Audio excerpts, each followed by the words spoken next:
digging deeper into why we're seeing these superstorms and what impact climate change has in all of this, especially here in North Carolina. From the mountains to the coastlines, our team of meteorologists has been getting answers. Now let's start with meteorologist Jeremy Baker, who looks at the impact Mother Nature has been having on our coastline and what challenges the state could be facing in the future.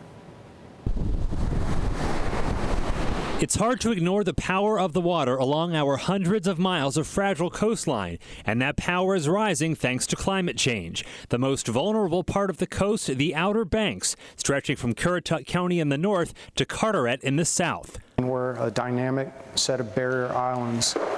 We protrude in the ocean 40 miles.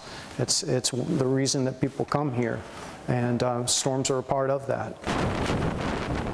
Hurricane activity in the Atlantic has been elevated since the mid-1990s, but that isn't necessarily tied to climate change, but to something called the multi-decadal cycle, a natural fluctuation of hurricane activity. And over the last 20 years, the number of storms has gone up as expected. During the high activity eras, you see a lot more activity affecting the East Coast. Now, that's going to be every year, but you certainly see more, and we've seen that since 1995 affect the East Coast of the United States. And if the Atlantic warms by just 1 or 2 degrees, as predicted by many climatologists, we can expect more violent and more frequent tropical systems, forcing more tourists off the islands each time. And that's not what local business owners like Sean Dean want to hear. If there was stronger hurricanes, we would have mass evacuations and we wouldn't have customers walking through the door. And to evacuate to the mainland, a vital stretch of road.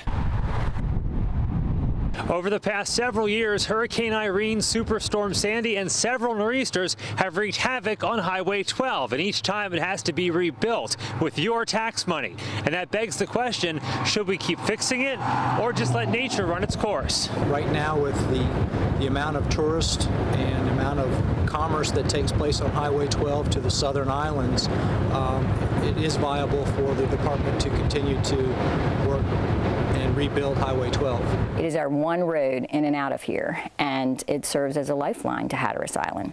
Without that, those people would be cut off. Rising sea levels are the other big impact of climate change. The Atlantic Ocean has always played a role in reshaping the coastline naturally, but a warmer and larger ocean would speed up that rise. In 1870, the Cape Hatteras Lighthouse was situated a safe 1,500 feet from the ocean.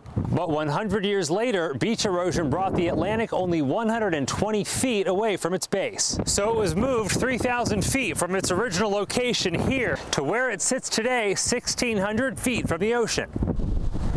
And in another 100 years, it will probably have to be moved again as these waters continue to rise.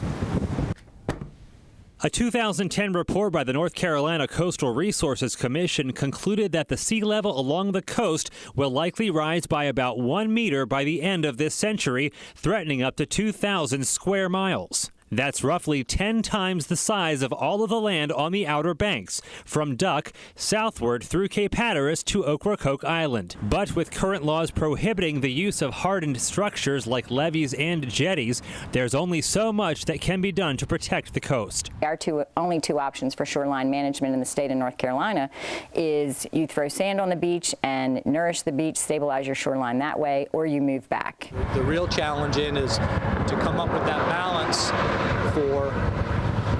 for the environment, for commerce, and for the safety and well-being of the people that live on the islands.